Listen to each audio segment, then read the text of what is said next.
السلام علیکم ویورز، اللہم صلی علی محمد و علی محمد۔ پنجاب بار کونسل کی جانب سے تمام وکلاء برادری کے لیے پریس ریلیز جو کہ 22 مئی 2026 کو جاری کی گئی، جو کہ مذمتی قرارداد کی صورت میں ہے۔ آج مورخہ 22 مئی 2026 کو جناب خواجہ کیسر بٹ وائس چیئرمین اور جناب فخر حیات اعوان چیئرمین ایگزیکٹو کمیٹی و دیگر معزز ممبران پنجاب بار کونسل نے اعجاز گوجر جنرل سیکرٹری کالرا سیداں بار ایسوسی ایشن کے خلاف تحصیلدار کالرا سیداں ظفر اقبال کی جانب سے درج کروائی گئی جھوٹی و من گھڑت F I R number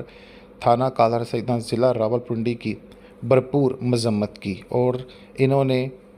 inspector general police Punjab اور آر پی او راولپنڈی سے اس بات کا مطالبہ کیا کہ مذکورہ ایف آئی آر کو فی الفور خارج کیا جائے اور وکلاء کے خلاف جو انتقامی کارروائی کا جناب اعلیٰ نوٹس لیا جائے۔ جناب محترم سیکرٹری